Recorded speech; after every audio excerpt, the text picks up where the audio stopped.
Weekly mining news. Welcome to Australian Mining for New Starters. And today we'll do the week's news, we'll have a look at the market prices, and lastly we'll have a chat about where the new starter jobs are.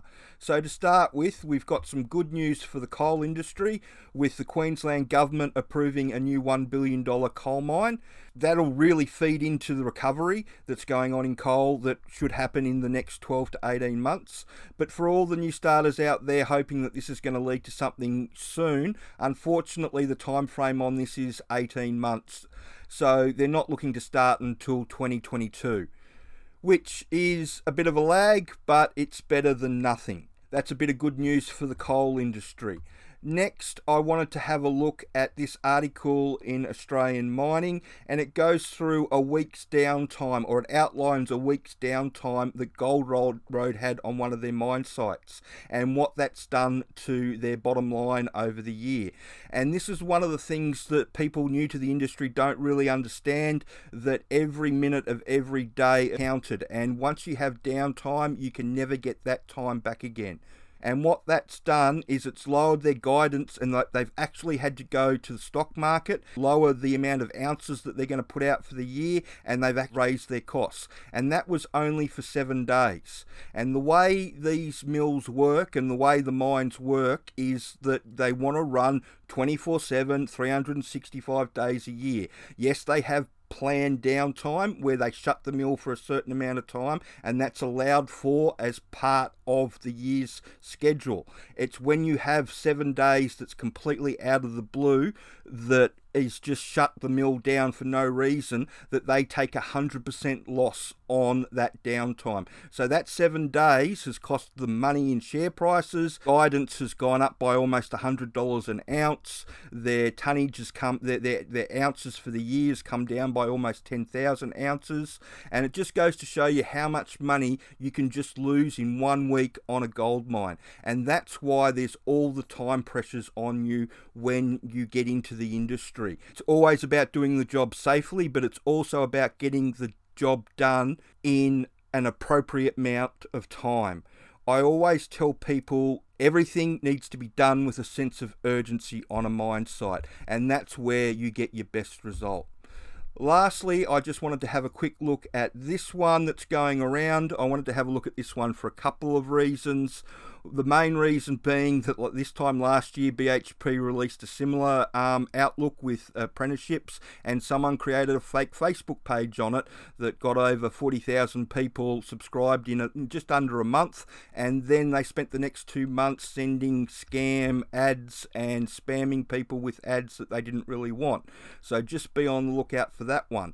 The other reason that I wanted to have a look at this article, and we'll come over to the main press release, is just to go into a little bit of detail about how BHP is actually set up in this country. It gets put out across the media releases that they are one big company, when in fact they are, yes, everything is BHP, but there's 4 distinct companies within Australia.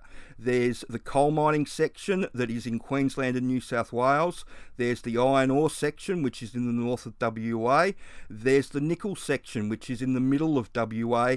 And then there's Olympic Dam, which is in South Australia. Each of those BHP companies have their own separate infrastructure, and they are run separately. So each will have their own HR department, each will have their own everything to run that particular area of the industry. Where these press releases get confusing is that they add years up, and they also add the sites together.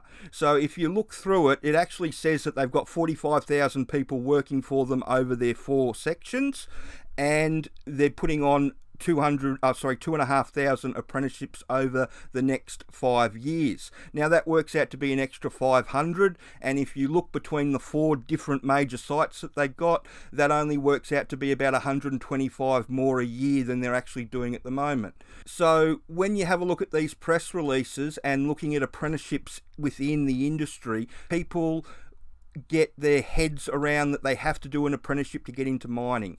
There's a lot more different ways to get into mining than actually doing an apprenticeship. If you want to get into mining on the maintenance side of things, my recommendation would be just to go and do a heavy diesel fitters or diesel mechanics apprenticeship wherever you can, do your 4 years and then apply to one of the big companies. For every apprentice that these guys take on, they take on 4 or 5 people that have just finished their apprenticeship, poaching them from the different fields. So either being a truck mechanic or working in agriculture or even in maritime. They poach a lot of people coming out of the armed forces with these skills and get them straight into the system. The reality is that of these jobs, that the apprenticeships that they get through each year, they would get 50,000 people applying for the apprenticeship jobs that they do for the iron ore just here in WA, and they'd probably get the same applying for the coal mining apprenticeship jobs in Queensland. So when you look at how many jobs there actually are compared to how many people are actually applying, you know, it's a really small percentage chance you've got of getting in and getting the job. So like I said, there's different avenues to go down to getting into the mining industry. Let's move on and have a look at the prices. Unfortunately, coal is still down where it is. Hopefully there'll be a new price out next week for September. Iron ore has tracked sideways again. It's had a little bit of a dip in the last couple of days, but it's rebounded as Brazil still hasn't come back online. And the gold price still remains pretty stable around that 26.50 mark that we've been observing for the last few weeks. If you look at it in the US prices, it's probably jumped up and down $100 in the last week. But if you look at it in Australian dollar terms, it's pretty consistent around that 26.50 mark. Now, if you want to have a look at getting in as a new starter, then my suggestion is to have a look at the sponsors training, which is it's underground mining based, so hard rock underground mining, and it teaches you everything you need to know to be a nipper, a truck driver, a member of service crew, an offsider. Teaches you how the mine works, what's going to be expected of you on site. The DIY option's a good one to do. It gives you all the instructions on how to redo your resume and interview prep tips. If you want a little bit more hands-on, then we've got the Work Ready program. One of the guys that completed the Work Ready program that I was talking about in last week's news, he actually passed his medical and got the job, so congratulations, well done, and hope you have a profitable and successful mining career. If you go over to Seek and you type underground in, you'll see all the jobs come up, and they're again advertising for entry level, which they don't often do, and there's a number of companies that are actually doing it. But realistically, like I keep saying, all these truck driving jobs, there's not enough experienced truck drivers to go around, so pretty much everybody's having to hire inexperienced people to fill these jobs. Now, if you don't want to have a crack at underground, then you can have a look at exploration. And so if you type exploration into Seek, you'll see the fieldy jobs come up. They pay well, but that doesn't really lead anywhere. As you can see, it pays between $450 and $500 a day for some of these field assistant jobs.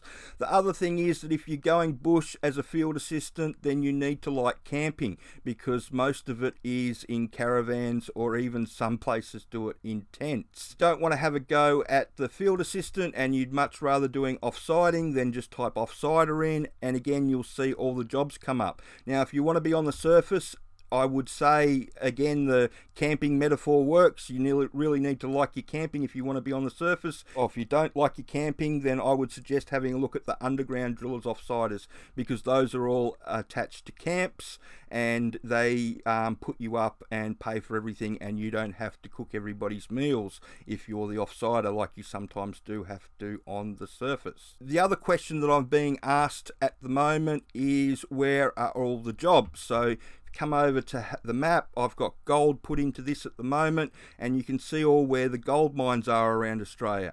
Now, who's really hiring? Well, of course, they're screaming for people in WA, but that's a hard border at the moment and you're not getting through it if you're in the eastern states. So if you're in Queensland or New South Wales, I recommend that you have a look at, or even in Victoria, as soon as this border opens up, then all these gold mines in this area through here in New South Wales are all screaming for people, and these mines in the north of Queensland. And that's where our student from last week got their job, up in Mount Isa. So that gives you an idea of where the mines are around the country and where you should be headed.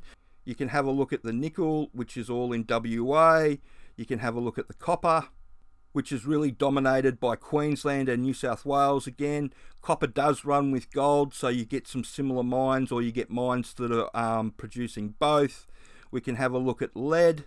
And you can see the lead mines are in the north of Queensland and New South Wales. They're looking for people at the moment. And zinc, which we've talked about before. So that gives you an idea. It's the same areas as the gold and the copper, the zinc, the lead. It's all around these areas. So these are the areas that you should be trying to head to once you get your mining knowledge up to speed. I wouldn't just wing it. I'd make sure that you do something like the sponsors training before you go, just to make sure that you know it's going to be for you, because a lot of people don't really have much of an idea about what mining's all about. These 4 online courses teach you exactly what you're getting yourself into, the good, the bad and the ugly. So I hope that information helps, and if you've got any more questions, please send them through, and if you can share this news around and like and subscribe the channel. Thanks.